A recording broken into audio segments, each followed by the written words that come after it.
Buenas tardes, ¿qué tal? Bueno, pues como seguimos con esta situación un tanto extraña, pues vamos a tener nuestro estudio bíblico pues, bueno, online, ¿no? Nos vamos a servir de este vídeo que lo colgaremos en YouTube, en la página de Facebook de la iglesia, para seguir lo más parecido posible a nuestra dinámica habitual. Es cierto que vamos a cambiar ciertas cosas.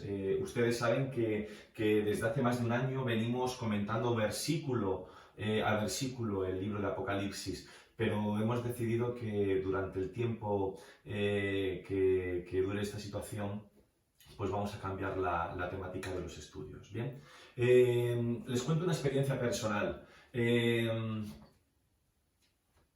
Yo amo la Biblia, o sea, me encanta.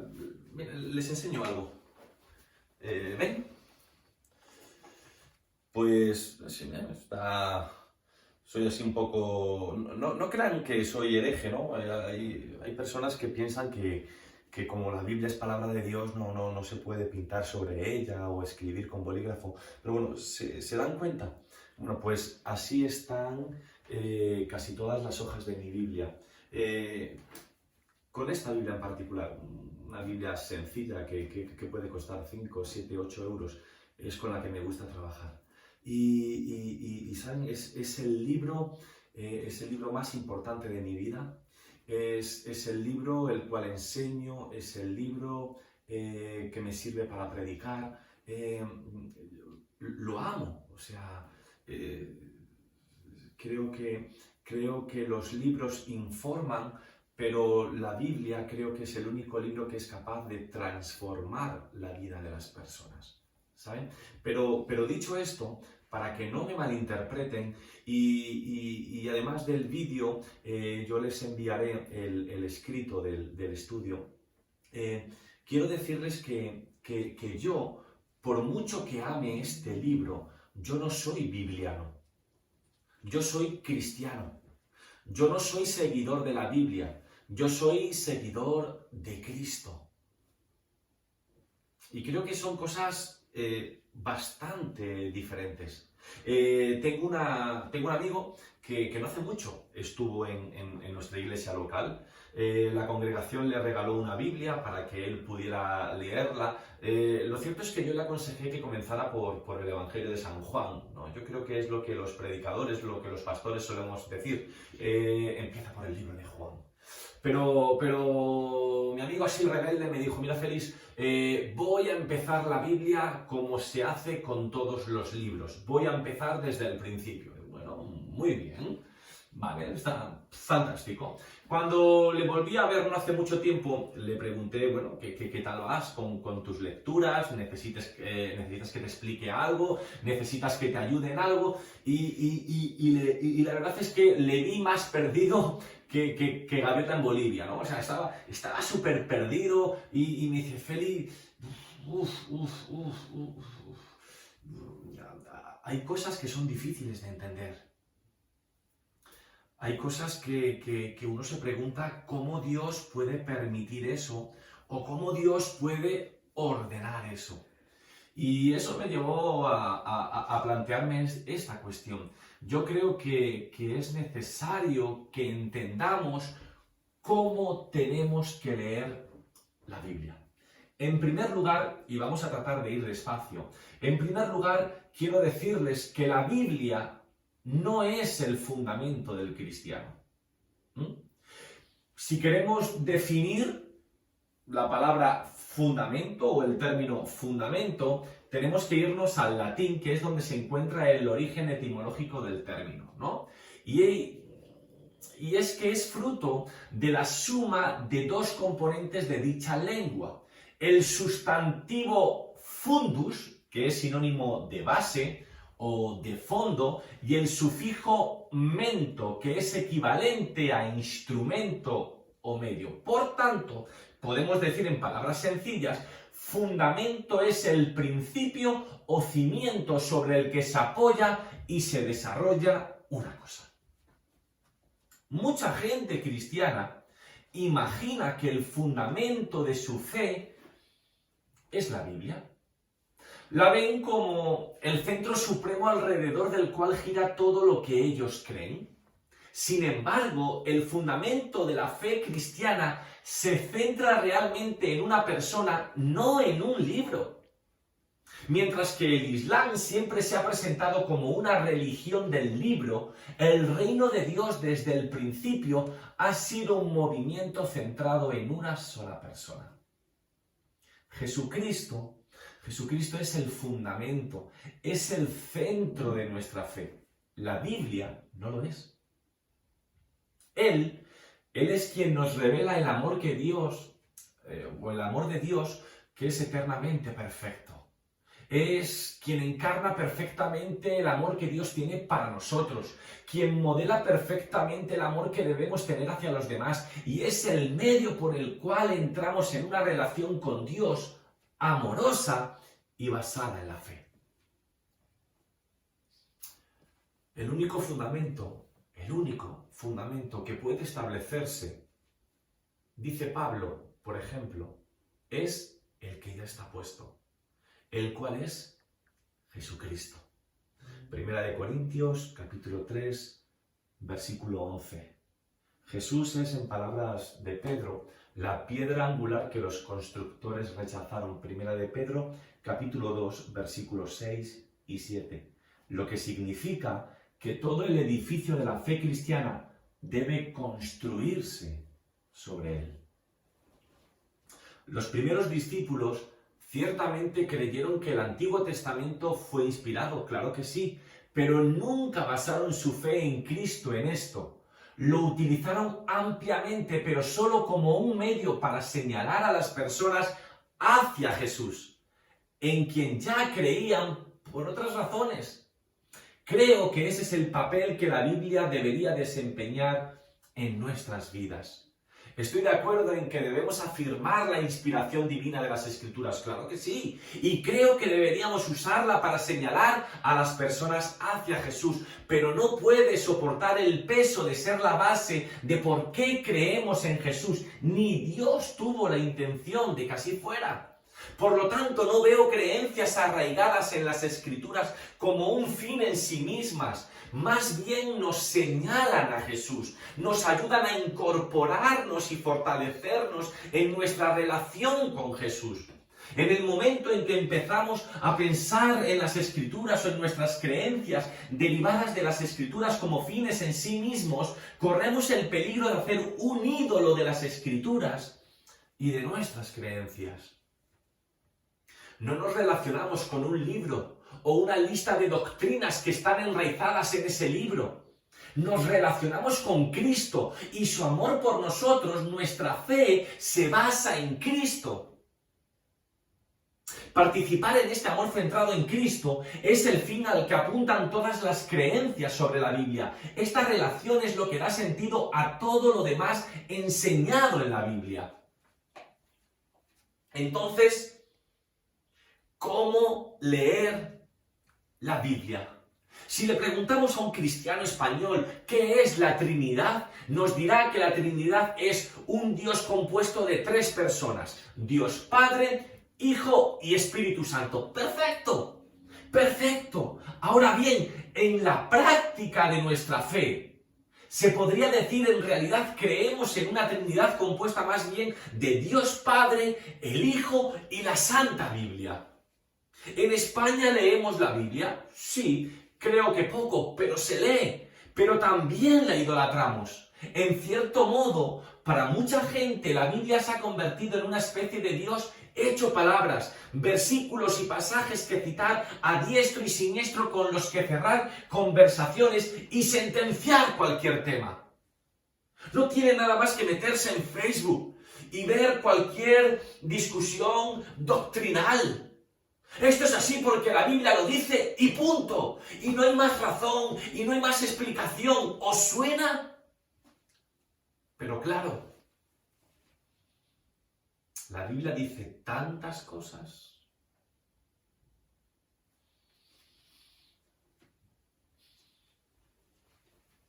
Ahora no estamos en el local de cultos. ahora no tienes a tus hermanos al lado. Estamos solos, tú y yo. Piensa, piensa.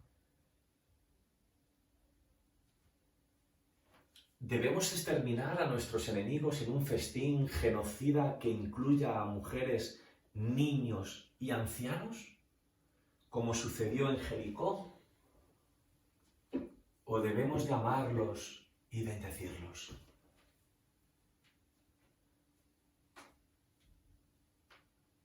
¿En qué creemos? ¿Creó Dios primero al hombre, luego al resto de la creación y por último a la mujer, como se nos explica en Génesis capítulo 2? ¿O fue primero la luz, los cielos y la tierra y todo lo que los habita, y por último el ser humano, hombre y mujer, a imagen y semejanza de su creador, como leemos en el capítulo 1? ¿Qué son las mujeres? Son la pieza de carne que se saca para sacar, que se saca para saciar la lascivia y el ansia de violencia de los vecinos de Sodoma. ¿O son aquellas a quienes se les ha otorgado el enorme honor de ser las primeras testigos de la resurrección del Salvador? ¿Apedreamos a la adúltera o la perdonamos? ¿Con qué? ¿Con qué nos quedamos? ¿Cuál es la verdad? ¿Quién es Dios en medio de tantas leyes, historias, sangre, versículos y afirmaciones? Porque seamos honestos, cuando nos enfrentamos a semejante caos y no tenemos miedo a que ningún hermano que está al lado nos juzgue o nos critique, cuando leemos este tipo de cosas, se puede llegar fácilmente a la conclusión de que a veces Dios es inmoral.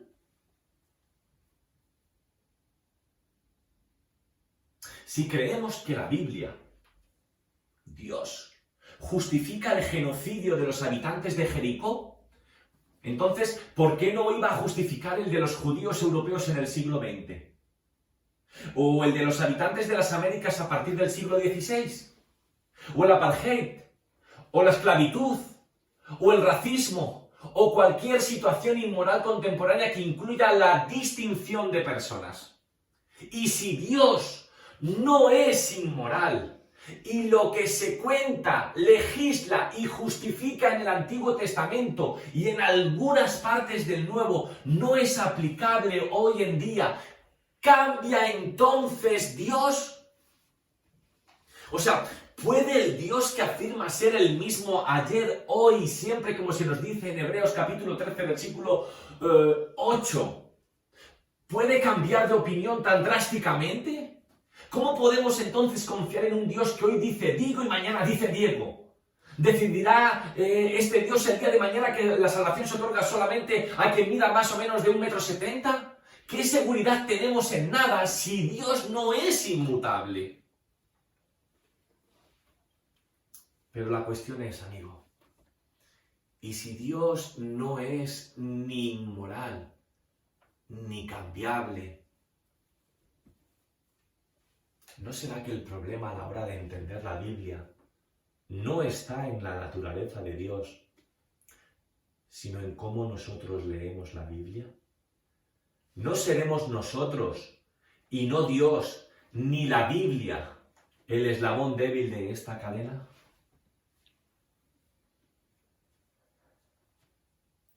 Miren que yo le dije a mi amigo que comenzara por el Evangelio de Juan, ¿no?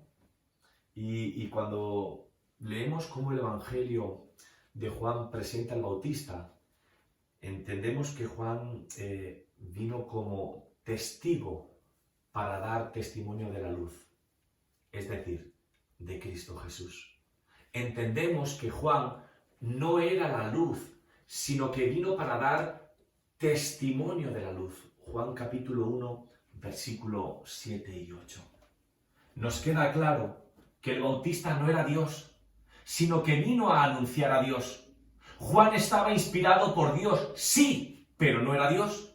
Lo mismo ocurre con la Biblia. La Biblia no es Dios, sino que da testimonio de Dios. La Biblia no es Dios, aunque lo que dice está inspirada por Él. Les invito a hacer un ejercicio. Abran sus Biblias Porque me imagino que tienen su Biblia en la mano, ¿no? Bien, miren, yo voy a hacer una lectura distinta. Quiero que lo hagan por el Evangelio de Juan, capítulo 1, versículo del 6 al 9 y versículo 15. Juan, capítulo 1, versículos del 6 al 9 y luego posteriormente el 15, ¿no? Y como les he dicho, ¿no? Creo que el mismo pasaje que describe Juan pues podría usarse para describir a la Biblia. ¿Están? Miren. Vino un libro llamado Santa Biblia. Dios lo envió como testigo para dar testimonio de la luz, a fin de que por medio de ese libro todos creyeran. La Biblia no era la luz, sino que vino a dar testimonio de la luz. Esa luz verdadera, Jesús, la que alumbra a todo ser humano, venía a este mundo. La Biblia dio testimonio de él, y a voz en grito proclamó: «Este es de aquel de quien yo decía, el que viene después de mí es superior a mí, porque existía antes que yo». El problema no es, pues, la naturaleza de Dios o el contenido de la Biblia, sino la manera en que la leemos. Porque muchos de nosotros leemos o hemos leído la Biblia como si la Biblia fuera Dios, como si Dios y la Biblia fueran uno, como si la Trinidad se compusiera no del Dios Padre, Hijo y Espíritu Santo, sino del Dios Padre, Hijo y la Santa Biblia. Pero no, la Biblia da testimonio de Dios, del Verbo, de la palabra hecha carne, pero no es Dios. La Biblia está inspirada por Dios, pero no es ni sustituye a Dios. ¿Y quién sí es Dios? ¿Quién sí es Dios? ¿Quién es el Verbo, la palabra hecha carne? ¿Quién es la revelación última, la palabra de Dios cumplida hasta la última jota? ¿Quién cumplió, consumó y personificó con su vida y su muerte y su resurrección todo lo que hay de Dios en la Biblia? Jesús. Jesús, el Hijo de Dios. Jesús sí es Dios. Jesús es el Verbo, la palabra hecha carne, Dios encarnado. ¿Cómo deberíamos de leer la Biblia entonces? La única manera de leer la Biblia es a través de Jesús, quien es la fiel imagen de lo que Dios es. Hebreos capítulo 1, versículo 3. La imagen del Dios invisible, Colosenses capítulo 1, versículo 15. El Dios encarnado, Dios hecho ser humano y manteniendo a la vez su divinidad, la palabra hecha carne. Jesús, con su vida en la tierra, representa y refleja lo que Dios es mejor que cualquier pasaje de la Biblia. La Biblia apunta hacia Él, da testimonio de Él, pero la Biblia no es Dios, Jesús es Dios. Y si queremos saber ¿qué piensa Dios de la violencia? Miremos a la vida de Jesús, que dio su vida sin violencia, aboliendo y rechazando así toda violencia. A Jesús que dijo: amad a vuestros enemigos y bendecid a los que os maldicen. Si queremos saber qué piensa Dios de las mujeres, qué lugar ocupan en su corazón, miremos a Jesús, que las incluyó en su círculo más íntimo, las honró, respetó, amó, admiró y sirvió, las sonó y les otorgó el lugar de honor en el acontecimiento más importante de la historia humana, su resurrección. Si queremos saber qué piensa Dios de la política, miremos a Jesús, que dio al César lo que era del César y a Dios lo que era de Dios. Si queremos saber qué piensa Dios del marginado, del pobre, del rechazado, miremos a Jesús, que no solo los sanó, los confortó, los enseñó y los alimentó, sino que dio su vida por ellos. Y así con todo, así con todo. Jesús es Dios, la Biblia no es Dios, Jesús es la palabra de Dios hecha carne, la revelación última y más completa, final de Dios. La Biblia da testimonio de Él, pero no es Él.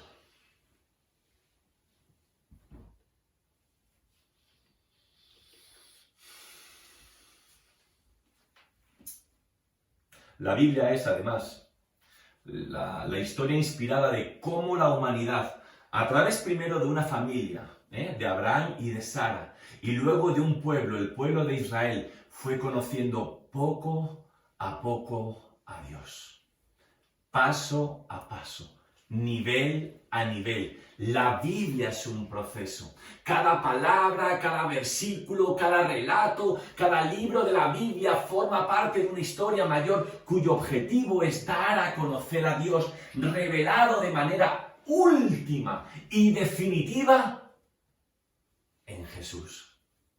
Así que, ¿cómo deberíamos leer la Biblia?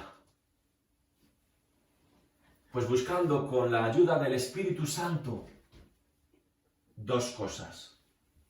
En primer lugar, cómo esa historia supone un avance, una bendición, un movimiento hacia adelante en el proceso de aprendizaje y revelación acerca de quién es Dios. Para ello ayuda a saber qué estaba ocurriendo en el momento histórico que rodea esa historia en particular. Por ejemplo, ¿son las leyes de Moisés arcaicas y violentas?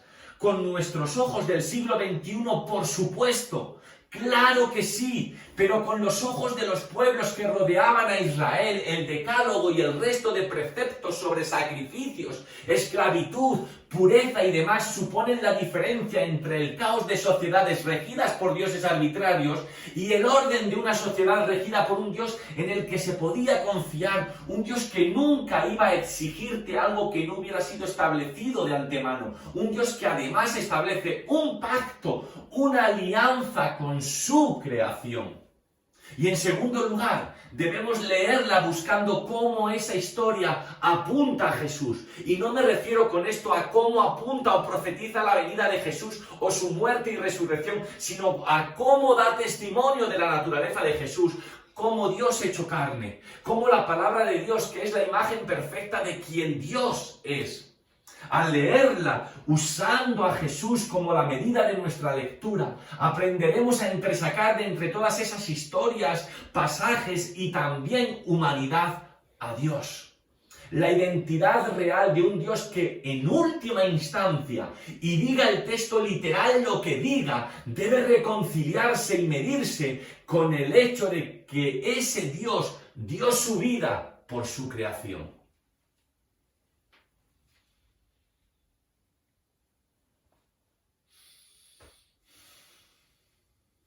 Hay un suceso fascinante que encontramos en el Nuevo Testamento.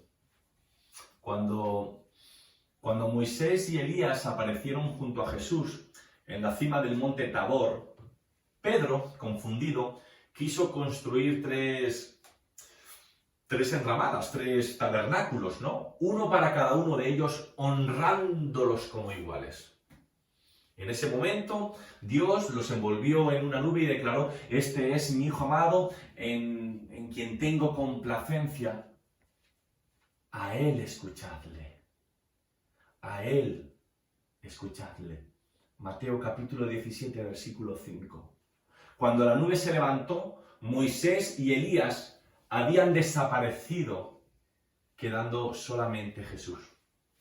Para un judío, Moisés es sinónimo de la ley, la Torá y el Pentateuco. Elías, por su parte, representa a los profetas. En el momento de la transfiguración, Pedro todavía consideraba que la ley, los profetas, es decir, el Antiguo Testamento y Jesús, están al mismo nivel, que la Biblia se puede leer de manera plana, dándole la misma importancia al Éxodo que a las declaraciones y hechos de Jesús. Sin embargo, el Padre, al confirmar que Jesús es su Hijo amado, al anunciar que es a Él a quien debemos escuchar, y al apartar a Moisés y a Elías de su lado, está afirmando que el Antiguo Testamento no puede eclipsar ni contraordenar a Jesús, como tampoco puede ninguna interpretación del Nuevo que no encaje con las enseñanzas y con el ejemplo de Jesús. Jesús es la palabra definitiva. Jesús es el código, la contraseña, no solamente para leer la Biblia entera, sino para entender quién es Dios. Jesús es el camino, es la verdad y la vida, y nadie viene al Padre, nadie conoce al Padre, nadie puede entender al Padre o establecer lo que el Padre piensa si no es a través de Jesús.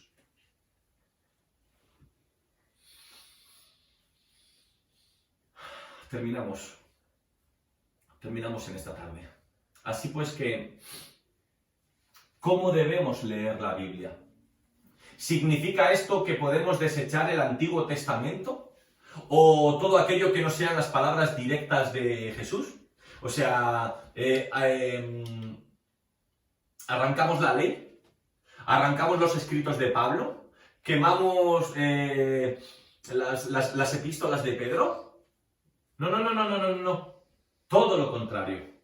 La Biblia es el gran regalo que Dios nos entregó a la humanidad, historia a historia, pasaje a pasaje, libro a libro, conforme íbamos avanzando, a veces de su mano, pero otras muchas bastante alejados, con el propósito de revelarse a sí mismo, capa a capa, adaptándose, por no encontrar una palabra mejor, a los tiempos y las circunstancias, revelando cada vez un poquito más, empujándonos cada vez un poquito más, haciéndonos avanzar hasta la culminación de la revelación en Jesús. Y de ahí, a los cielos nuevos y la tierra nueva, la segunda venida de Cristo, aquel que es la imagen del Dios invisible y por medio de quien todas las cosas forman un todo coherente, Biblia incluida. Miren, hermanos, a mí me da mucha pena,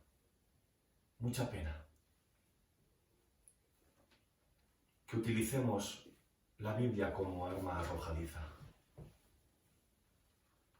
Me da mucha pena que este libro, en lugar de unirnos, nos separe.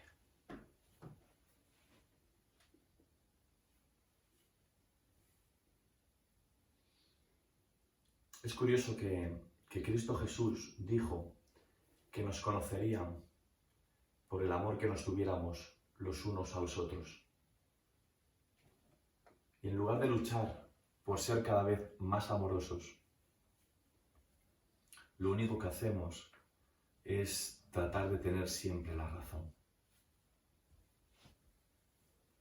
Cuando utilizamos la Biblia como instrumento para ponderarme sobre el prójimo, llego a la conclusión de que no hemos entendido nada acerca de Dios.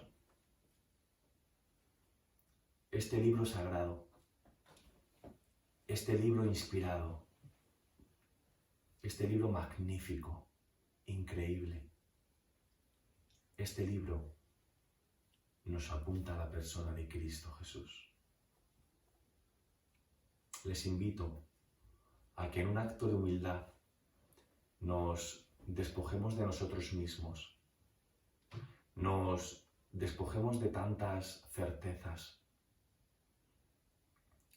de tantas seguridades, que nos dejemos llenar por el Espíritu Santo para que realmente podamos ser cristianos y no biblianos. Si este libro no te ayuda a amar más al prójimo, a respetarlo más, a sentir más empatía por él, a dignificar más a las personas aunque no piensen como tú, si no lo hace, su lectura no te sirve para nada. ¿Cómo hemos de leer la Biblia? Entendiendo que todo tiene que pasar por el filtro de Cristo Jesús. Él es Dios, el Dios hecho carne. Es a Él a quien nos tenemos que parecer. Que Dios les bendiga.